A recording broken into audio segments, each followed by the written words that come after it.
जहां पर उपचुनाव के दौरान वोटिंग हो रही है, मतदान हो रहा है और लोगों की लंबी लंबी कतार लग गई है। शाम 5 बजे तक वोट डाले जाने हैं। 3,70,829 मतदाता हैं, यानी कि तकरीबन 4 लाख मतदाता हैं जो 10 प्रत्याशियों की किस्मत का फैसला करेंगे। बीजेपी के चंद्रभानु पासवान और एसपी के अजीत प्रसाद के बीच मुख्य मुकाबला है। 414 बूथों पर कड़ी सुरक्षा के बीच वोटिंग हो रही है। 210 पोलिंग सेंटर्स की वेबकास्टिंग होगी। 25 पोलिंग सेंटर्स की वीडियोग्राफी हो रही है। आपको बता दें 8 फरवरी को नतीजे आने हैं, उससे पहले आज मतदान चल रहा है। मिल्कीपुर की महाभारत में कौन जीतेगा, किसके पक्ष में बाजी जाने वाली है, 8 फरवरी को वो साफ हो जाएगा। 4 लाख, तकरीबन 4 लाख 3,70,800 कुछ मतदाता हैं जो कि अलग अलग पोलिंग सेंटर्स पर जाकर अपने मताधिकार का इस्तेमाल कर रहे हैं। बीजेपी और एसपी के बीच मुख्य मुकाबला है। समाजवादी पार्टी की ओर से अवधेश प्रसाद के बेटे अजीत प्रसाद को उम्मीदवार बनाया गया है। यही वजह है कि बीजेपी परिवारवाद कहकर हमलावर है, तो वहीं चंद्रभानु पासवान को बीजेपी ने कैंडिडेट बनाया है जो पारसी समाज से ही आते हैं, यानी कि जातिगत समीकरणों को साधने की पूरी कोशिश दोनों ही दलों की तरफ से दिख रही है। बीजेपी की ओर से मुख्यमंत्री ने भी यहां पर प्रचार किया, 6 मंत्रियों ने प्रचार किया, साथ ही कई और विधायकों को, नेताओं को चुनाव प्रचार में लगाया गया था। हर जाति को साधने के समीकरण के तहत, रणनीति के तहत चुनाव प्रचार जोर शोर से दोनों ही दलों की ओर से किया गया।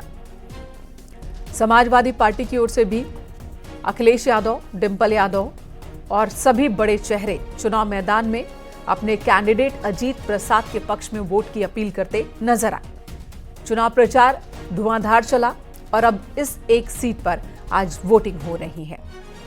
मतदान के दौरान 3,70,000 से ज्यादा मतदाता अपने मताधिकार का इस्तेमाल करेंगे। अपील की जा रही है मतदाताओं से लगातार। चुनाव आयोग भी अपील कर रहा है, न्यूज़ 18 भी अपील कर रहा है कि आप घर से निकले, वोट में अपना योगदान जरूर दें। भले ही इस एक सीट के नतीजों से विधानसभा के अंदर कोई बदलाव नहीं होना है, बहुत ज्यादा असर नहीं होना है, लेकिन अपने मताधिकार का इस्तेमाल जरूर करें। यह आपका अधिकार भी है और कर्तव्य भी है। मिल्कीपुर में समाजवादी पार्टी के अवधेश प्रसाद विधायक थे और उनके इस्तीफे की वजह से ये सीट खाली हुई। अवधेश प्रसाद जब फैजाबाद से सांसद बने तब उन्होंने विधानसभा सीट से इस्तीफा दिया और उनके बेटे को पार्टी ने कैंडिडेट बनाया है। अवधेश प्रसाद का दावा है कि बेटा एक बार फिर जीतेगा, समाजवादी पार्टी की ही जीत होगी। वहीं बीजेपी का कहना है कि मिल्कीपुर की जनता अब बीजेपी के साथ है।